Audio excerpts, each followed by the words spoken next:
What's up mga guys, welcome back sa akin channel. This is Chris Alan. Ang ngayong araw gagawan natin ng reaction video yung mga 2026 offerings ng GMA. So medyo na na tayo kasi dapat mga bago mag New Year to gagawin natin. Kaya so medyo busy tayo. Pero it's okay lang kasi hindi pa naman na ipapalabas yung mga ipapakita nila dito sa video. So yan, so with no further ado, let's watch the video and later I'll be giving my reaction and opinion on the said video. So let's go!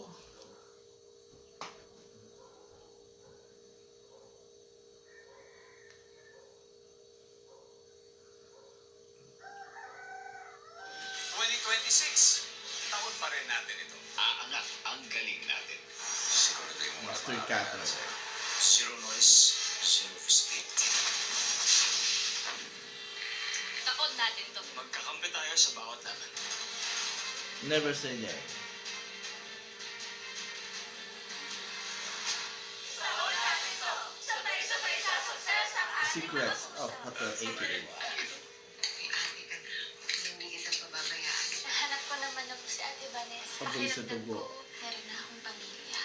Gusto ko lang maging malaya sa lahat ng emosyon. We'll build our own world. House of Lies. It's really nice talking to you.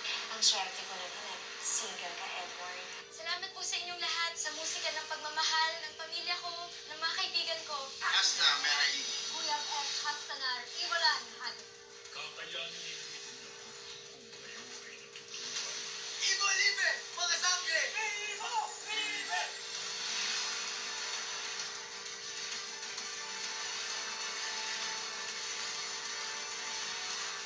Taon natin to sa GMA Prime at GMA Afternoon Prime.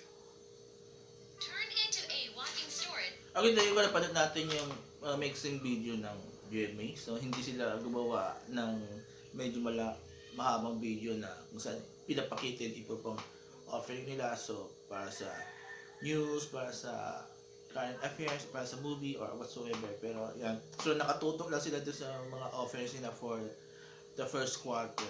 Diba? So tatlong teleserye sa Prime at tatlong teleserye sa Afternoon Prime. So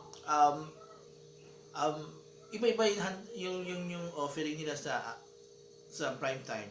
'Di ba? Masker Cutter, Never Say Die, saka Hotel The Secret of Lies. Ay, The Secret of Hotel 88. So yung Master Cutter medyo action thriller siya. Tapos sa Never Say Die, it's pure action. Tapos Hotel, it's a suspense thriller. So medyo iba-ibang kind offering, 'di ba? Then dun sa may sa may Afternoon Prime, iba-iba rin. So meron yung Apoy sa Dugo, House of Lies, saka yung how you call it, Born to Shine. So makakaiba rin. Sa yung parang doon sa Apoy sa Dugo, it's drama, more on drama. Then doon sa House of Lies, parang drama and suspense. Tapos doon naman sa Born to Shine, it's more musical drama. So iba't ibang genre, iba't ibang timpla na para sa mga Filipino. So far wala pa pinapakita doon kung kailan ipapalabas, 'di ba? Pero ang matunog yung Apoy sa Dugo na parang siya yung papalit doon sa matatapos na Cruise versus Cruise, 'di ba? So yun. So I can say magaganda, especially the Prime, 'di ba? Pero medyo nalungkot lang ako kasi wala yung mga katulad nung Legal Wives, mga ganun. Yung mga medyo magagandang storya. Maganda rin mga storya dito, yung like Master Cutter and The Secret of Hotel 88, di ba? Well, I'm not masyado with the action series, di ba? Kasi yun ang umuuso ngayon, action series. Not only sa DMA, but in ABS-CBN, di ba? So, yun. So, still, I'm very happy naman sa mga line-up nila.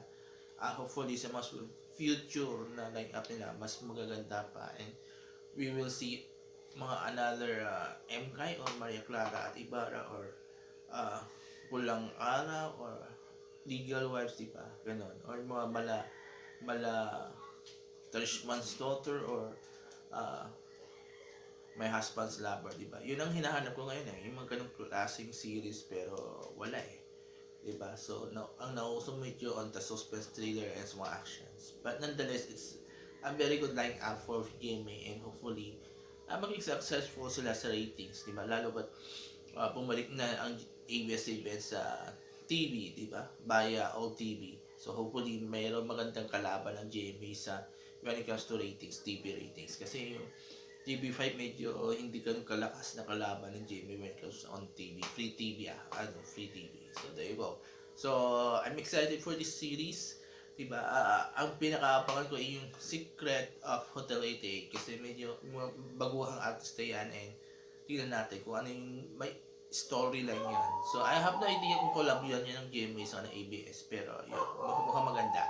So, there you go. Maraming salamat. Have a nice day and I hope nagustuhan nyo yung trailer na yon, yung video na yon, and nagustuhan nyo yung binigay kong reaction at opinion ko on the said video, diba? So, thank you again. Have a nice day and bye-bye.